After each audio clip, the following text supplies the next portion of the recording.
was stalking hoes in the center of town, right in the middle of the square, waiting for my man, 'cause I had a plan to cop some reefer there. Now I was flying fairly high, just standing there digging the holes, when up drove my man, good doing van, in his super bad Eldorado.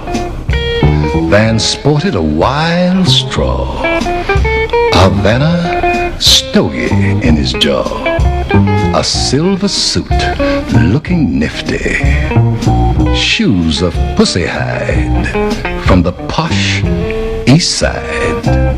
His togs cost at least $1,050.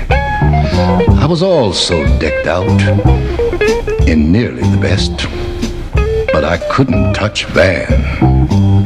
My flair was as good as his, but the reason is Van was a long money man.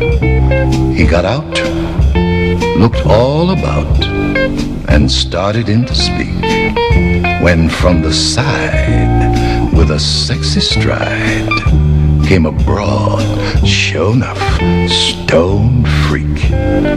She wore tight mini dress that showed off her fat nest, and her hair had a sunshine glow, her skin porcelain hue, and her eyes violet blue.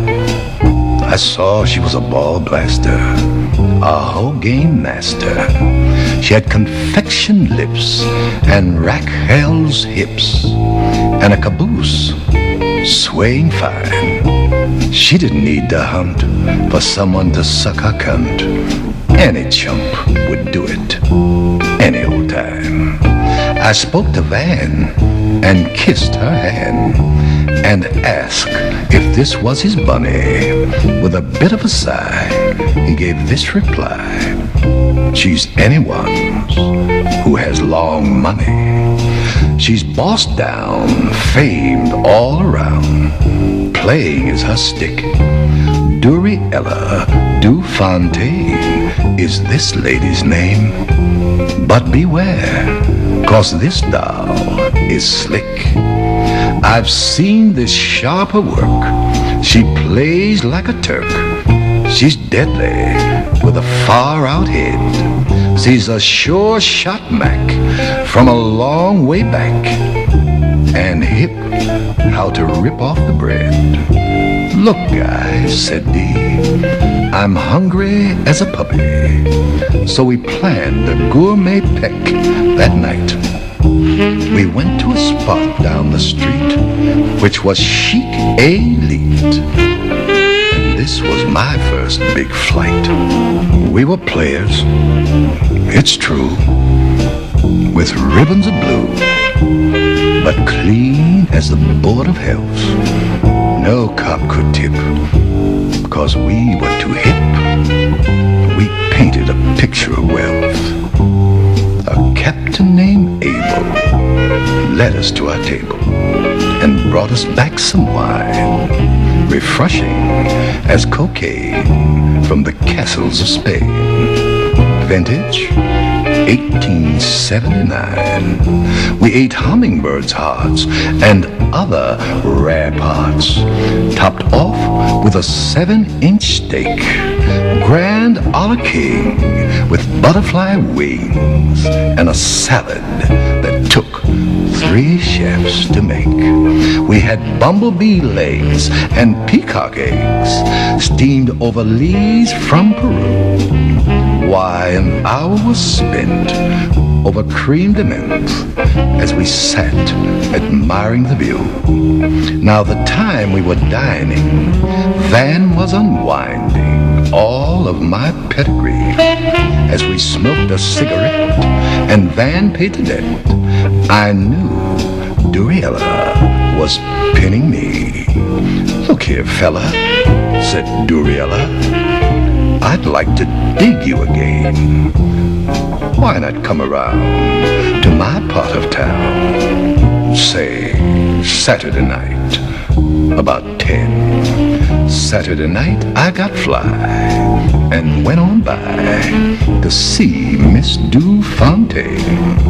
I stopped off at Joe, the dealer in snow, and copped a bag of cocaine. I got to a pad, which was some kind of bad, filled with a real nice scent, with a 3-inch carpet that came from the market somewhere in the Orient. The high five was wailing. But I was failing. I just couldn't get loose with this queen. She dug my feet cold, so she took hold and gave me some pot, light green. She put cocaine on her thumb, painted my gum, and gave me some wine to sip. You should have heard her purr as I looked at her and painted her gums and lips. She looked me dead in the eye, and without no lie, here's just what that fine chick said. I dig you, Candy. As a pair we'd be dandy. Like cocaine, you go to my head. If you'll be my man, I'll play the land and be your own true bitch. But there are times when you must lend me to other men, and with their money I'll make you rich. Now you know where I'm at. I really bought that and led her on off to bed. Me and this queen made love supreme, and I flipped when she gave me some head. For a month or more I was schooled by this hoe. It was like a wonder dream. I really learned well, 'cause I can't begin to tell of how this bitch could scheme. Then one day in bed, "Candy, honey," she said, "today's to be our first big day. We got our heads